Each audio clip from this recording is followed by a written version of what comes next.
పౌలు గారు ఫిలిప్పీయులకు రాసిన పత్రిక 4వ అధ్యాయం 4వ వచనం. ఎల్లప్పుడూ ప్రభువునందు ఆనందించుడి, మరలా చెప్పుదును ఆనందించుడి. మీ సహనమును సకల జనులకు తెలియబడనీడి. ప్రభువు సమీపంగా ఉన్నాడు, దేని గురించి చింతపడకుడి కానీ ప్రతి విషయంలోనూ ప్రార్థనా విజ్ఞాపముల చేత కృతజ్ఞతాపూర్వకముగా మీ విన్నపములు దేవునికి తెలియజేయండి. అప్పుడు సమస్త జ్ఞానమునకు మించిన దేవుని సమాధానం యేసుక్రీస్తు వలన మీ హృదయములకు మీ తలంపులకు కావలేను. ఇక్కడ తండ్రి అయిన దేవుడు పరిశుద్ధాత్మ దేవుని సహాయంతో అపోస్తలుడైన పౌలు గారి ద్వారా చెప్తున్న విషయం, ఎల్లప్పుడూ ఎలా ఉన్నారంట? ప్రభువునందు ఆనందించుడి.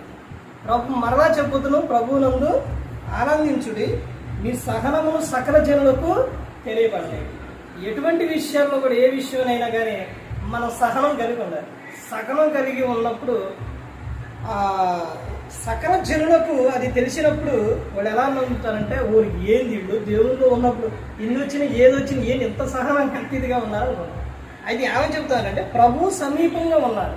ప్రభు ఎలా ఉన్నాడ? సమీపంగా అంటే దగ్గరగా ఉన్నాడనమాట.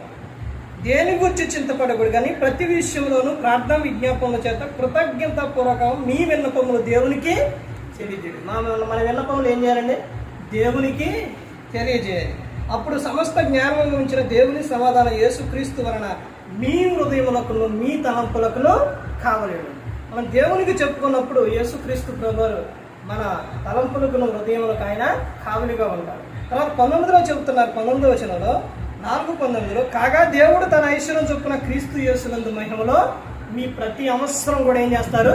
ఆయన తీరుస్తారు. ప్రతి అవసరం కూడా యేసుక్రీస్తు ప్రభువారి ద్వారా తండ్రిగా దేవుడు తీరుస్తారంట. అయితే ఆయన పట్ల మనం ఏముంచాలి? నమ్మకం ఉంచాలి, విశ్వాసం ఉంచాలి. ఆయనకి ఏం చేయాలి? మనం తెలియపరచాలి. ప్రతి ఒక్కరు కూడా గమనించుకోవాలి. ఈ విధంగా మాట్లాడి తండ్రి అయిన దేవుని కృతజ్ఞతలు తెలుస్తూ త్వర శ్రద్ధగా మీకు ప్రభు పెట్టిన హృదయపూర్వకంగా తెలిస్తే ఈ మాట ఇస్తున్నాను. తలను ఉంచినట్టయితే ప్రార్థన